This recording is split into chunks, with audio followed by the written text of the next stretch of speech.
Thank you all for coming. I am David Thiel. This is Alex Stamos and Justine Osborne.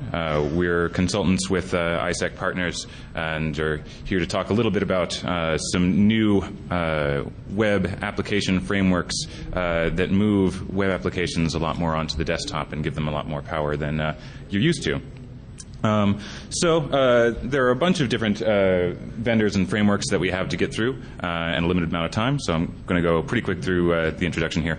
But the RIA is a term that was invented to describe applications that behave a little bit more like desktop apps than a regular web application.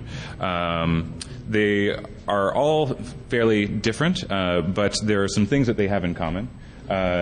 They tend to make heavy use of AJAX-type calls, asynchronous updates to pages. They introduce a lot of new local storage mechanisms, including DOM storage, and we'll talk about later some SQL databases. They tend to lean towards having an offline mode, so that you can sync up your webmail or something like that, and go onto a plane and still continue to use a web application or one of these apps to continue to work just like it were a desktop app. Some of them break out of the browser entirely. Some of them utilize existing browsers, and others are basically like installing a new little mini web browser on your machine. They also have increased privilege in general over what a normal web application has. They're able to store data locally. They can open their own sockets. They can read and write to files. It's essentially a way to turn web apps into full-fledged desktop apps.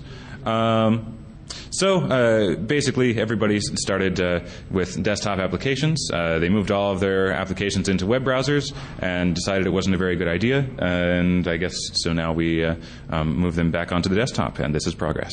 So, the reasons why you would want to use one of these applications, it's becoming more sexy than regular Web 2.0 stuff. It does give you a little bit of a benefit in terms of responsiveness. You can have large local data stores locally and cache them and use those. We talked about desktop integration. You can also write these entirely in HTML, JavaScript, Flash, things that web application developers are all familiar with. You don't really have to write a lot of new code, and it's all pretty easy. On the good side of things, it means that people that only have experience writing web applications and web content can write full desktop apps, and if they have good ideas, then we can get cooler applications. But it's potentially not that great of a thing because there's a fairly low barrier to entry, and there are the amount of privilege that these applications have is increased a fair bit over your traditional web browser app. So these are the ones we're going to look at. There are these 5 major vendors that are all competing for the next big API and way to handle these type of applications. And Alex will start off with Adobe AIR. Great. Thanks, Dave. So Adobe AIR, we have these nice little graphics, which it turns out would take 12 seconds in PowerPoint and took David about 2 days in LaTeX. Just as a quick comparison of how full-fledged the feature set is for each of these different frameworks. As you can see, everything's checked here because Adobe AIR can do just about anything. Adobe AIR while it's called a rich internet application framework, sometimes by Adobe and often in the press, it really is more of it actually totally is a full-featured desktop runtime, right? You should consider it kind of like .NET or Java or any kind of other cross-platform runtime that has the full-fledged run of the desktop to do anything the heck it wants. It's cross-browser and cross-platform. Right now, they've released it for OS X and Windows. But Pellis, do you want to wave to everybody? Pellis Uli from Adobe will take your request for your favorite open source operating system and prioritize it. They'll get right on the NetBSD development real soon. You can make these applications in multiple different environments. You use Adobe Flex or Adobe Flash, which are commercial products that a lot of graphic designers and web designers are already familiar with. But you can also make these applications with free tools, just writing text, HTML, and JavaScript and using a compiler that you can get for free from Adobe. In that case, the basic system here, the basic unit here is the Flash Swift that runs within the Flash virtual machine. So in the HTML and JavaScript case, that gets compiled within a Swift that is provided by Adobe, a container Swift that then you don't have to write yourself. But then they expose lots of cool functionality through JavaScript so that you can do more things that you can normally do in HTML JavaScript. This is much more it is intended to be more powerful than a general RIA application. There's no sandbox. Apps run with the full power of the user. So because it's a desktop application, shouldn't we just write it off as if it's malicious, that's fine. If it's not, that's fine. It's all up to the user? Not really, right? It's not just like a normal, say, Win32 program on a desktop. The power of AIR is the I in RIA. It's the internet connectivity part. It is very AIR apps are very easy to launch. It's an optional thing for the developer, but it's very easy to make it so that AIR applications can be launched by web browsers, by sites, and I think that's the way they're normally going to be used. So that if you go to, say, eBay has their own AIR application. One day, eBay is probably going to turn it on. So if you go to eBay and you have the app turned on, that they launch the RIA application so you can get the richer interface than the web interface. So they can be invoked by browsers. They have a lot of native mechanisms for loading external content. If you're writing a Win32 program in C++, you have to do a lot of work to download, say, a Flash Swift file and play a movie, right? That's one line of code or two lines of code in ActionScript in Adobe AIR. So it's very easy for developers to bring down content from untrusted places and run it locally within this desktop application. And it's highly likely that's going to happen, right? It would be really stupid to go just write a full desktop app that has no internet connectivity with AIR. It's not the thing that you write that the next competitor to Office in. It's a thing that you write that has tight internet integration and lots of media capability. So really, it's probably better to think of Adobe AIR like ActiveX or fulltrust.net applications. The code runs as full privileges, and there is some code prevention and sandboxing techniques there. But like ActiveX, once it's installed, it can do anything the heck it wants. Fortunately, Adobe seems to have learned a couple things from ActiveX, and we'll talk about that. So AIR applications are identified by two things. There's an app ID and a publisher ID. The publisher ID is a big, long, entropic-looking string that is calculated by the person's information that they add into a certificate, and then the public key of a certificate that is generated for each developer. The app ID is just a string that is decided by that developer.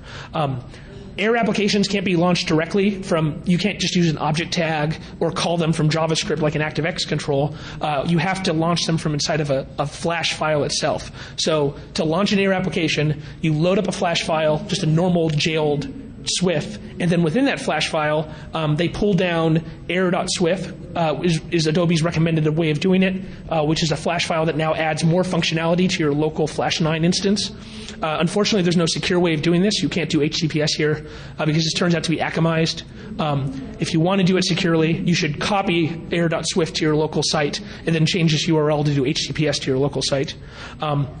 Once those classes are now defined within your execution environment, your Flash execution environment, you can then check to see if an application is installed and get its version. This means once you have AIR apps installed, any site you go to can find out what AIR apps you have installed, which is fine for some AIR apps. If you have the My Little Pony mmorg written in Adobe AIR, perhaps that's the kind of thing that you don't want to expose. There's no way that you can prevent malicious Flash applets from finding out what AIR apps you have installed and exactly what version. And once we know, hey, it's installed, it's a pretty simple to just launch it, calling a new function called launch application, giving it the app ID, the pub ID, and then arguments. That's an array of arguments of objects that get passed to it. So this can be passed from a non-trusted Flash Swift into a trusted Adobe AIR application. By default, the code that runs in an AIR application runs with full rights. They've added a bunch of classes to JavaScript or ActionScript, depending on what you're using to write your AIR application in, to do a bunch of dangerous stuff like talk to files locally and install and program files, and you can write stuff over Windows System 32 and such. with the existing capabilities in AIR 1.1, it is possible to make a local system run native code and to backdoor an operating system. There are rumors on blogs that talk about it that Adobe will eventually add more things like shell execute and stuff. There's no actual security downside there. You already have full control. It will just make it maybe a little bit easier for people. You don't actually have a code access security model like .NET or Java where you have method per method or class by class control over what an application can call. Instead, they've created 5 predefined sandboxes. The application sandbox is the default sandbox that your application boots up in. You can do anything you want. There's the remote sandbox, which is if you pull stuff down from the internet, like a Swift from the internet, or you open up an iframe to an HTML page on the internet, then that's going to, by default, run in the remote sandbox. And there's 3 others that if we had multiple hours we could talk about, but you guys probably don't care about, kind of intermediate ones.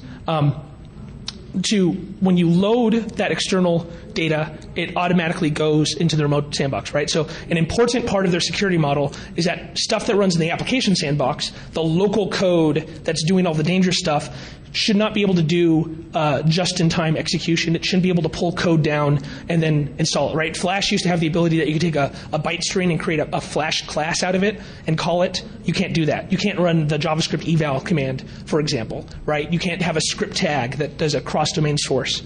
So they've worked really hard to find all the things that will allow you to get commands from the internet and not allow them in the application sandbox. On the other side, there's the remote sandbox. The remote sandbox can't do dangerous stuff, but it can do things like evals and pull down Swifts from remote that run locally and pull down JavaScript remotely, and can do cross-domain XML HTTP requests depending on some things. This is probably a sufficient place for most developers to write their code. Unfortunately, though, they're going to be running the application sandbox by default. So these are some reasonable security protections that Adobe has probably worked very hard to put in. Obviously, because they're reasonable security protections, web developers are going to work really hard to circumvent them, which is the history of how this kind of stuff works. So one thing they could do is look for mistakes Adobe made in the classification of methods that are dangerous or not dangerous. That's not easy. We've looked a little bit. It seems like they've done a reasonable job of classifying the stuff that can't run the application sandbox, that's dynamic code, and classifying the dangerous stuff that can't run the remote sandbox. But better yet, they provide a mechanism that allows you to move information back and forth between these sandboxes. It's called the sandbox bridge. Basically, the way it works is, say I have an application that runs in the application sandbox. It can do anything the heck it wants, and it wants to load up an iframe. And in that iframe is going to be untrusted code from the internet, but it has to expose some kind of functionality to that untrusted code. You create an object, like here we call the highWrite stuff object. We give it a method called write to file, and we put a bunch of dangerous stuff in there, and it takes a couple of arguments. And then we attach that object to what's called the parent sandbox bridge, which is already exists. And then once we've attached to the parent sandbox bridge, we call and we say, here's an iframe, pull down some dangerous stuff. And then the code in the iframe, say JavaScript, can say, okay, parent sandbox bridge, thank you for giving me that function, that dangerous function, I'm going to use it. It's kind of like setting a set UID bit on a method. If this is a variable, it's passed by copying. It's not passed by reference, but obviously it has to be some kind of passing by reference if it's a function like this, because it does run with the permissions of the parent. So in this example, this was a very bad move, right? In this case, the developer created a function that can take an arbitrary file name and arbitrary content and then write it to the hard drive and then exposed it to the untrusted code running in an iframe. And so in this case, they have, with only a couple lines of code, the web developer or the AIR developer, they're not web developers anymore, right? Now they're empowered to be desktop developers. So the desktop developer that doesn't know how to use anything but HTML and JavaScript has gone and ruined the entire Adobe sandbox model. Adobe has to provide some kind of way for doing the communication, but it looks like it is going to be pretty easy for people to shoot themselves in the foot. AIR requires Flash 9. AIR itself is an add-on to Flash that the first time you load an AIR app, Adobe provides sample code called, I think, badge.swift that will automatically have the AIR methods loaded up, and it gives you this little pop-up, do you want to install Adobe AIR? No real security warnings or anything. This actually isn't like too dangerous a thing. It comes down as a signed binary and installs. Once the AIR runtime is installed in Flash, AIR applications can be installed. They can be bundled as .air files, which are binaries that contain a bunch of Swifts and an XML file and stuff like that, zip files. They can also be installed from a web page. If you have a SWIF, it can call the install application function. That pops a little thing that says, do you want to open this file or save it? After that, you get a prompt like this. Every single AIR application has to be signed by either a trusted root cert, and they've got 3 CAs, I believe, that can issue those certs, or they have to be signed by a self-signed cert. So this is what you get if it comes from a trusted cert. If you paid more than $120, there would be projectors here that could actually show you this text. But I'll read it for you. It says publisher, which is a publisher name that's pulled from the certificate. It says application. This is an application name that is controlled by the bad guy. So you can put, not necessarily the bad guy, the Adobe AIR developer. The AIR developer can put anything they want in there. And then it says system access unrestricted. And then this little green icon says verified. And then the little red icon says system access unrestricted. The application may access your file system in the internet, which may put your computer at risk. While technically accurate, this is perhaps not a strong enough warning to tell people, hey, by the way, if this is malicious, it can do whatever the heck it wants to your desktop. If it is unsigned, and also the default selection is install, so if you hit space or enter, you're going to automatically install it. If you do a self-signed certificate, they don't show the publisher, they say unknown, but they do still publish up the application name. In this case, it's a string of Chinese characters I can't read, and this is an application I downloaded from adobe.com, published apparently by a Chinese person with a self-signed certificate, and they say that the publisher identity can't be determined, and it still has unrestricted access. As of right now, there's no way to turn off the bottom that says unrestricted access because there's no version of AIR that doesn't run with full access, right? So that's always says red unrestricted. This kind of looks like pre-Internet Explorer 7 ActiveX controls, right? Just like Microsoft, Adobe has decided we're going to give people the information necessary to make an intelligent decision. But unfortunately, the level of skill needed to make that intelligent decision includes understanding the public-private key cryptography of how the Flash virtual machine works and whether or not Adobe AIR is a desktop runtime. So for all you guys now, you can make that decision intelligently. If we give this talk another something like 120 million times, then we should cover the internet using populace, and everybody will be able to make that correctly. But for the most part, just like with ActiveX, giving people the correct information might not be enough. Right? The ActiveX gave that right information, and their legacy became malware. That people would click yes to anything because they couldn't make that intelligent decision. And this kind of scary thing is that these days, the Flash virtual machine is much more popular than Internet Explorer actually has ever been, right? They have a more dominant position in the Internet market than Internet Explorer ever had. And so it might be a much better way to seed malware. So our suggestions, changing the default action on the signed certificate, adding a countdown timer, at least in the self-signed section, so that people have to read the warning. There is a registry key to turn off self-signed certificate support. Right now, it's allowed by default. There are reasonable reasons why you'd want to support self-signed certificates, but I don't think it's a reasonable thing to have turned on by default for most consumers. So flipping it. And then I don't think Adobe should be advertising self-signed AIR binaries from their own site, from adobe.com. It's probably better for Adobe to enforce people getting real certificates and perhaps doing a couple of sanity checks on the AIR apps before they come through. Right now you can upload any AIR app to adobe.com. It's going to be exposed to a lot of people. It might be a very good way to seed malware with Adobe looking to give a grant of imprimatur that this is a reasonable thing. We also think that there's probably some room between totally jailed AIR and totally jailed Flash and completely free loose AIR.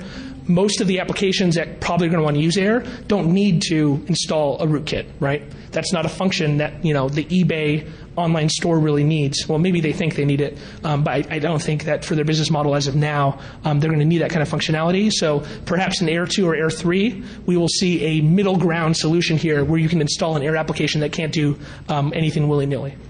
Okay, so we'll have questions at the end because we're going to run out of time, but for now we'll turn over to Justine to talk about Silverlight. Hi. So I'm just going to give a brief overview of Silverlight.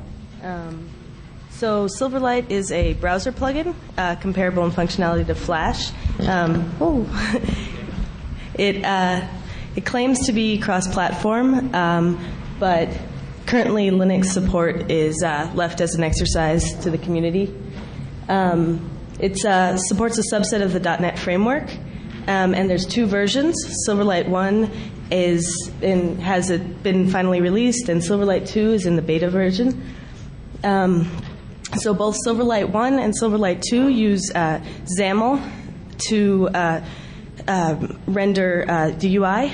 So XAML stands for the Extensible Application Markup Language. And Silverlight 1 uses JavaScript for dynamic content. Silverlight 2 introduces the core CLR, which is a slimmed-down version of the .NET CLR for dynamic content. So here's an example of some XAML markup. So this is a language similar to HTML. You can create little widgets like a slider. It's very simple and easy for intuitive for designers to pick up. So this is what that markup renders in Silverlight. Okay, Silverlight security model is based on the .NET CLR security model. So code access security. Very briefly, code access security is security based on code identity. So your code gets different privileges depending on where it's from. So if it's from the internet, it's going to have less privileges. So Silverlight has simplified classic code access security so that the developer can only write transparent code.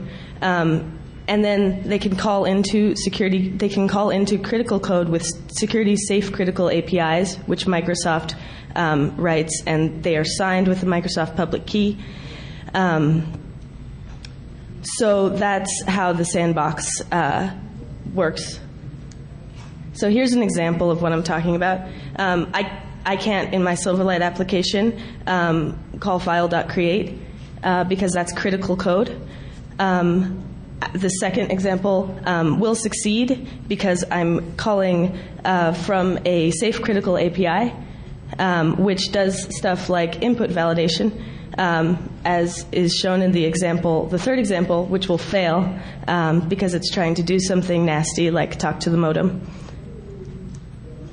So isolated storage is an example of one of the safe critical APIs and some of the power that Silverlight has. Access to the local system, and you can deny local storage, so that's a good thing to know. And network sockets is another way that Silverlight allows the browser plugin to access the local system. And it requires a client access policy.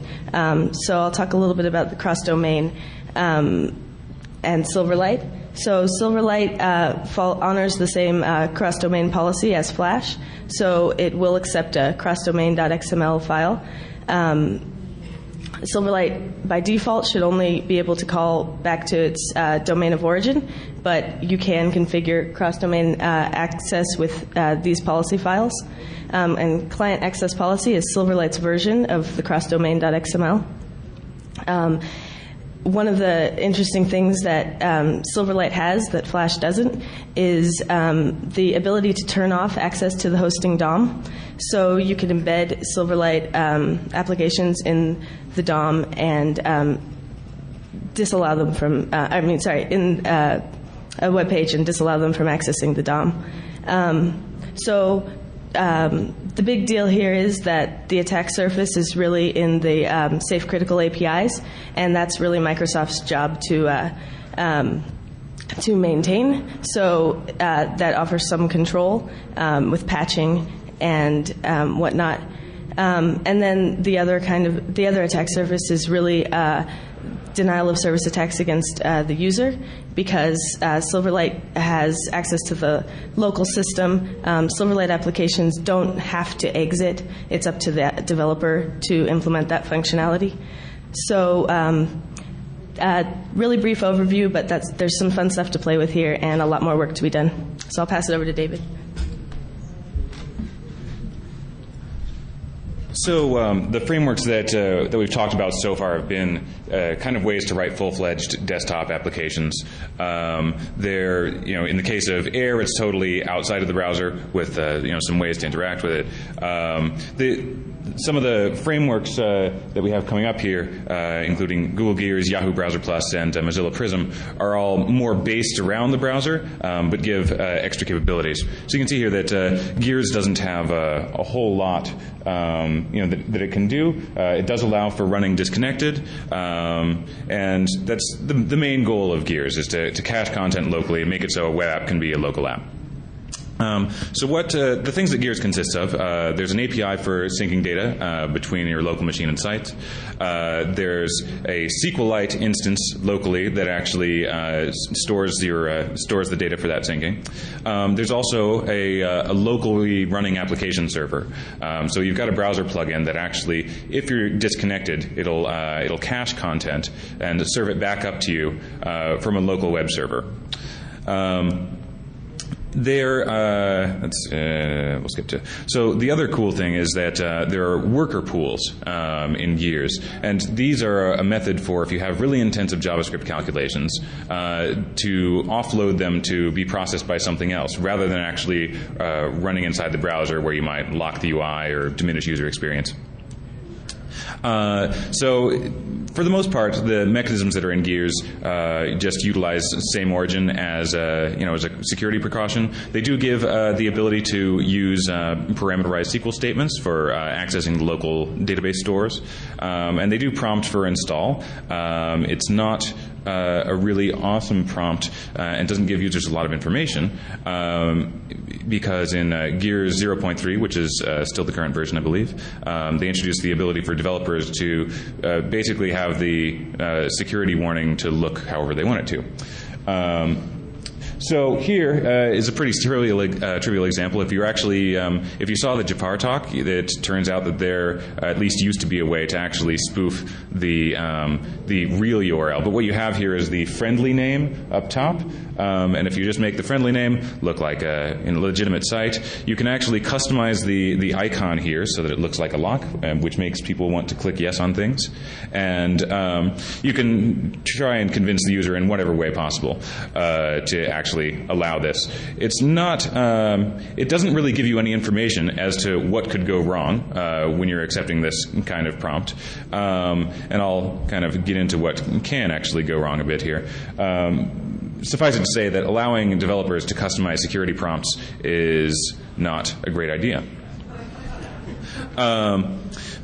So with worker pools, one of the neat things about worker pools, because they don't lock up the UI or make your browser run slow, you can actually use them for things that would otherwise trigger, say, Firefox's runaway script detection, where it says, hey, this page is taking a really long time to respond. Do you want to let it keep going or not? Because it's so easy to get somebody to actually allow a site to use Gears, you can actually use this to do things like push a bunch of hashes down to these machines and do hash crack. I mean, JavaScript is not the fastest way to crack hashes, but if you have an army of people that are all coming to your website and clicking yes and allowing you to use Gears, you can actually run this stuff in the background. They go off and surf elsewhere. You can have it serve up the answers when it gets them. And it turns out that this actually works reasonably well. So the components of Gears are pretty simple. Yahoo Browser Plus kind of goes in a weird direction where the idea of Browser Plus is making it so that developers, rather than writing using a little framework for local data storage or other mechanisms like that, it basically makes it really easy to write your own modular browser plugins. So because nobody understands NP-API and very few browser plugins exist, Yahoo decided a way to make powerful web applications would be to write something that would allow people to just push down new browser plugins that run with full privilege. So it's there has been some attempt at putting security into this framework. Their inspiration for a good security model has been that of browser developers, which for something that actually allows you to run desktop applications there could probably be a stronger model to follow. So you actually you initialize this over an insecure connection back to Yahoo. It's another place where, who knows, because it's Akamai's or something, you can't do it over SSL. So the first time you actually install it, you don't even have to restart your browser. It installs this plugin and starts handling this stuff, and it'll push down on demand components that are necessary for the web application. A couple of things that are included are a locally running version of ImageMagick to do image transforms, which has traditionally not been terribly bug-free code. There's a little sample app for uploading stuff to Flickr, notifications for Growl and Snarl to kind of poke into the OS notification framework, and an embedded Ruby interpreter. So this actually allows you to write further browser plugins in Ruby. So it's kind of this mashup of ancient plugin technology with new, sexy, slow interpreted languages. So these, of course, all run on the local machine with full user privilege. It's worse than ActiveX as near as I can tell. The Ruby version that was shipping up until a week or two ago was actually the same version that some people might have heard about that had really trivial overflows in both arrays and strings. So precaution to developers: as long as you don't actually develop any applications using arrays or strings, you're perfectly safe. So it's not something that was actually hanging out there for a really long time, and that's a really old version of Ruby. So it doesn't seem like there's been a lot of focus on keeping this stuff up to date. But admittedly, it's in a preview phase, and part of the reason for that is because they're trying to figure out how they can do this without making everything entirely insecure. And I can't really see a way that that's going to happen. Right now, there is a framework for actually signing these modules, but they also accept calls from outside sources. So if you can get any kind of code execution in these modules, you can actually clobber the whitelist that allows that says where you can load Browser Plus plugins from, or correlates, and you can also change the verification procedures. All of these can clobber each other. There's no protections against any of them. So, it's not that great of an idea. This might be able to be turned into something usable from a security perspective, but in general, as it stands right now, with no sandboxing at all, it would probably be a really easy way to install malware. So actually, probably my favorite of these frameworks are the ones that try and use a standards-based approach rather than trying to invent new APIs and that aren't cross-platform and making people install them. Prism is actually pretty simple in concept. What it is just a way to encapsulate a website into kind of a Chromeless standalone browser, and they set up their own little profiles, and they're locked to one site. If you click on links to another site, it'll actually open in a browser, just like if you're in an email application. It just passes it to the browser. It doesn't try and follow that stuff around, which is a good design. And you can't even override SSL certificate failures, which is also a pretty decent idea. They're really trivial to make. In their most basic form, all they need is an INI file that says where to go, some CSS layout stuff, some JavaScript rules, and things like that. Here's a couple of Prism apps running together. You can see that they'll sit around in the taskbar, and you can, they don't have any location bars or anything like that. You can write something that looks like a full app, like Thunderbird or something, and it's not even necessarily apparent that it's a web app. The place where Prism falls down is that the actual JavaScript UI that you install has full XPCOM scripting privileges. So this is the language that people write Firefox add-ons in. So anything that you can think of a Firefox add-in that it can do, you can basically do in one of these web app bundles, which is a little bit of overkill, since you don't really need to change a whole lot in these bundles. It's a pretty simple idea. So with Firefox add-ons, you have a simple way for people to there's a signing mechanism, there's an install prompt, there's a counter, there's a fairly good explanation to the users that this is not necessarily safe code. In Prism, what you get is just what looks like a bookmark dialog, and you check a couple of boxes if you want it to behave differently than the default. You say where you want it to go, with no warnings or anything. So it turns out that you can actually use this XPCOM scripting privilege to do things like, right now, that people just host their web app bundles on a remote site, and they say, hey, I've made a bundle for such and such site, encapsulating that, go ahead and install it. It turns out you can do things like have that, if you had a webmail.com bundle, you can just do things like change people's proxy configuration settings to go through a server of your own, or relay content to other places. It's really a lot more functionality than anybody would really need to add here. So the idea of Prism is actually, I think, pretty sound. The XPCOM scripting privileges should really go away, especially since they're actually starting to push this. I think it's one of the featured add-ons for Firefox that they want people to install. Outside of the Prism framework, there's actually functionality in HTML5 and new browsers like in WebKit and Firefox that allow you to do a lot of RIA type stuff, cross-platform without having to lock people into proprietary solution.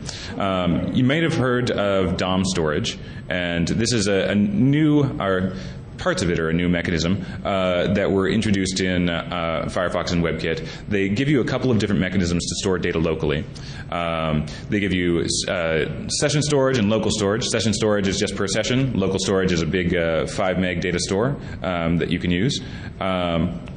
You can have access to a local SQLite database now through the Open Database function. So you can create your own databases just like you were creating a cookie. These are all protected by same origin restrictions, but they have a couple of other interesting facets. So the reason why DOM storage is introduced, you can do local caching, you can do user tracking without having to ever prompt the user or let them know that you're doing it. It gets around the things that web developers don't like about cookies, which is that people delete them or they refuse them and they have to write code to say, oh, that this person turned cookies off, things like that. This gets around a lot of that. You have a really big data store, and you can load whatever you want into it, and like I say, it's an excellent tracking mechanism. The other thing is that now that SQL databases are running on a local system, you have the possibility where normally SQL injection was a server-based. This was you attacking a server, trying to get data off a remote database, and if you had, for instance, cross-site scripting flaws, you would use them to try and steal a user's authenticated session, log in, and do stuff as them. Because you're now storing data locally, you actually have the case, you have the possibility for SQL injection if you can pass parameters in. Some frameworks let you parameterize, and some just let you, want you to write raw SQL. But there's also there's a neat scenario here, which is that if you go to a website that has cross-site scripting flaws, and you go to your webmail site and you've got some data cached locally in your database, you can actually have pre-authentication cross-site scripting flaws that can steal this data and shuffle them off elsewhere. So you don't even have to actually wait for people to be logged in anymore to steal or destroy any of the data that they're storing, which makes cross-site scripting kind of an interesting attack. So there's a couple of things that are specific to Firefox 3 that I'll go through here real quick. Up until Beta 2, they were still considering pushing cross-site XML HTTP requests with no real defining policy in there. Thankfully, it was pulled out before Firefox 3 shipped, but as near as I can tell, that's still an open issue. So if people have any pressure they can exert on Firefox to not do that, they should exercise it. It also has a global storage mechanism, and this kind of highlights part of the problem with some of these frameworks, which is that people are, you would think that a standards process would work where people would write a standard and review it and then go implement it in products, and that's not how standards work at all. What happens is people write a draft standard that's kind of half done and has some ideas they've been kicking around, and the technology implementers, the browser vendors, have been looking at those and saying, wow, this particular feature is kind of neat, we're just going to implement it now. So that happened with global storage. It was then pulled from the HTML5 spec because it wasn't a very good idea. It allows you to just use named data stores and with actually pretty small domain restrictions. Firefox 2s were particularly bad, and of course nobody knew that Firefox 2 had this mechanism, and there was no UI to actually let people know that this new storage and tracking mechanism had been inserted. Another strange thing with Firefox 3 is that you have a whole ton of data that's not relational in SQLite databases that open up some other interesting attacks. There's actually, if people are interested, there's a lot of stuff that went into Firefox 3 that's really interesting. If you go to a page called Firefox 3 for Developers, there are a whole host of new services that are, many of which can be their own research project. Support for the extended extensible style sheet language. I guess it didn't have enough extension mechanisms in it already, so they needed a more extended version. There's the NSIDLE service, XPCOM method, which allows for tracking how long users have been at their computer and if they're going away, things like that. There's also one of the probably not best ideas that went into Firefox 3 is that it's not a bad idea. What happens is now you can use other websites as protocol handlers. So if your favorite site for sending email or your email program of choice effectively is Gmail, you can go ahead and tell the browser that I would like to use Gmail to handle this instead of spawning Thunderbird or Outlook. But the protocol handlers are another place where verification is really weak. This is just a very small snippet of code here that asks for a user to say to use their site as a protocol handler. So since transmission of mail is something that's good for an attacker to take a look at, for snooping on users, you can actually just put in put in your site by IP address. The only actual restriction on installing protocol handlers is that the malicious site and the site that the protocol handler refers to has to be the same, which isn't actually a restriction at all. So here's what it actually looks like if you try and use a third-party protocol handler in Firefox. You can see there's do you want to allow Yahoo Mail, something that you don't understand, and then as an application for Mail-to links. And your options are add application, or you can kind of close the dialog, but mostly just add the application if you would. And the funny thing here is that when you actually add a protocol handler, it'll do things. Firefox already actually knows about Yahoo Mail, and it knows where to send stuff for that. And that's the second option here. But the actual malicious snippet up there, what it does is it actually goes through, it follows the link, finds the fave icon, and decides to use that as the icon for your new protocol handler. Not only that, but in Windows XP, it makes it so it's gray on gray, so you can't actually, there's an IP address under there, but you can't tell what it is. So what you actually have happen is you get this more real than the real thing protocol handler that would make people accept, choose a malicious one over the real one, like hyper real or a simulacra or something. So I'm going to go pretty quick through WebKit, but suffice it to say that WebKit is actually, they were a pretty early adopter of some of these local storage mechanisms. They've had SQL database support for a while, and it's in a lot of stuff. It's actually, Nokia is the second biggest user of WebKit after Apple, because it's based in, it's what's used on the iPhone, it's what's used on Safari. A lot of people probably don't know that you can do things like use local SQL databases for storage there. But it's also an OpenMoko, and it's what's what AIR uses for its rendering engine. So part of the problem with these storage mechanisms, other than the fact that you can do tracking with them, is that they're all basically capped at 5 megs, and they're all per origin. The origin being the classical thing. If you have 10,000 domain names, you've got 10,000 origins, and they don't. You can just have them be subdomains of a main site. So you have 15 megs per origin, and anybody that's actually got wildcard DNS or a whole bunch of names or is on an internal network can actually fill up your hard drive pretty quickly in a matter of, depending on your hard drive capacity, it could be 5 minutes to, say, 10 minutes. But you can actually make this stuff grow out of control really quickly. That's actually really important if you've got a mobile device, because if you've only got, say, 8 gigs of storage and you can take it all out and you're pooling your storage with your actual RAM, you can kind of not brick permanently, but you can make these devices pretty much unusable. And there's no way to actually disable these mechanisms that's easily available. Thanks. So there's some sample code. If you can pick up the slides afterwards that kind of show how you do this kind of stuff. One other little quirk about this kind of stuff is that you can actually insert a bunch of base64 encoded data that forensics programs will try and pick up. So you can use this to shove tons of arbitrary content, inappropriate images or things that people aren't supposed to be in possession of, and litter the user's hard drive with them while you're doing your little DOS attack. And this also works quite well in practice. HTML5 is a weird beast. I encourage everybody to read the specification. Security so far has not been part of the standards process. The only thing that's actually in it is that there's a note that it needs to be written someday. But the spec is it's pretty much approaching completion as near as I can tell. And it's something that should probably go in a little bit earlier than the very end. So I'm going to turn it over to Alex to kind of talk about some of the more interesting ways that you can use these RIA frameworks to attack users and what you can do about them. Thanks.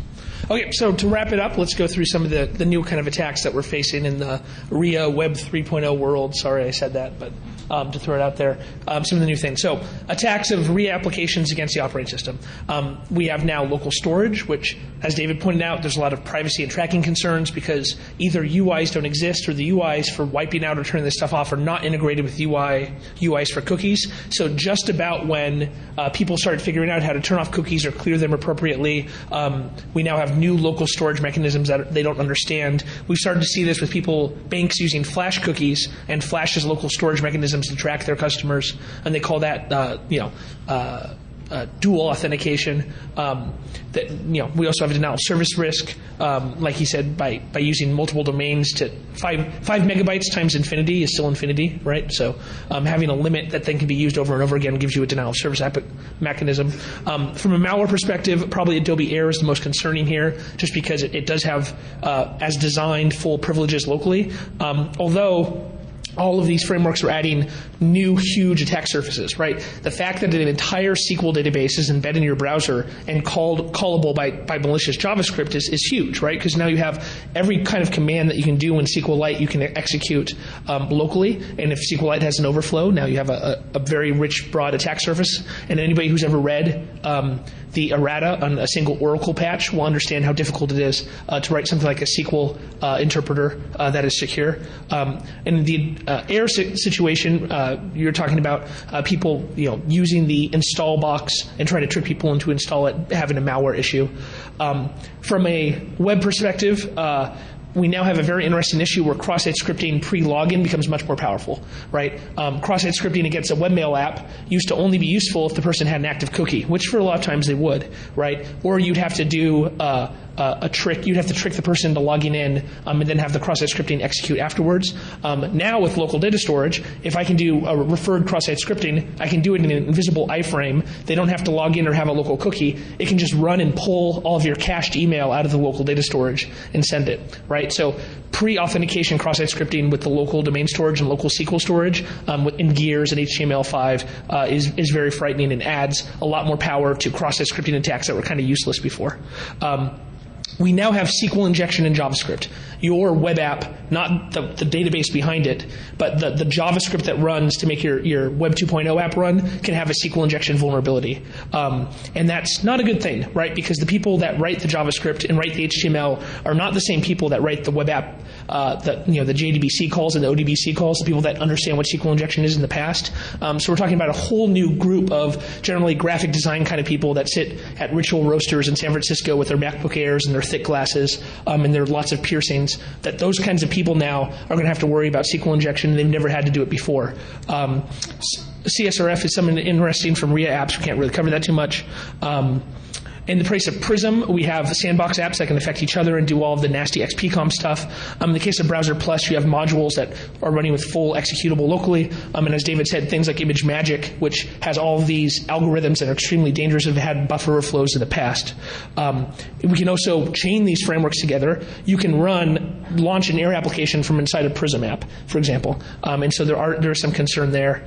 So some checklists. If you're a RIA developer, your data stores for local SQL or structured data use non-predictable GUIDs. Use parameterized SQL if you can, although that's not always possible. Lock your app to your domain. Some other stuff. You guys are bad guys, so we'll skip ahead. If you're a security professional, our recommendations are looking at the attack surface, such as the IL parser to the new virtual machines, embedded HTML rendering.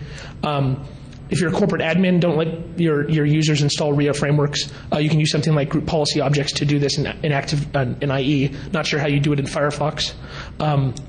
If you're a normal person, don't install a RIA framework unless you actually need it. Read the install boxes carefully and get ready for the apocalypse. If you're a penetration tester, look for dangerous parameters passed into something like an AIR application on instantiation. Make sure people are using parameterized SQL statements. Make sure that data stores, if possible, are using GUIDs for naming conventions, so cross-site scripting attacks might not be able to find them. Look for limits on storage mechanisms. Make sure people are using SSL with these mechanisms because they're so dangerous. If you pull down executable code that can use them over HTTP, you now have a much more bigger issue than people like stealing cookies. So in conclusion, these RIA frameworks are very widely different in what they can do in their security models. It is extremely likely that using these RIA frameworks that web developers are going to introduce all kinds of new, very interesting flaws that in web applications as well as things that are supposed to be desktop applications. And the web is becoming less standardized, which is the whole point, right? This is all about corporate control of which of these companies is going to control the API inside of the browser. So breaking standardization is what you have to do if you want to monopolize the browser. But from that perspective, it's making security a little harder. It's making things a lot more dangerous. So I don't think we have time for Q&A because I'm getting some kind of you're going to die, cut sign. So we'll step off the stage if you want to ask questions, and we'll also be in room 115. 115 for a breakout session if you have questions or comments. So thank you for coming.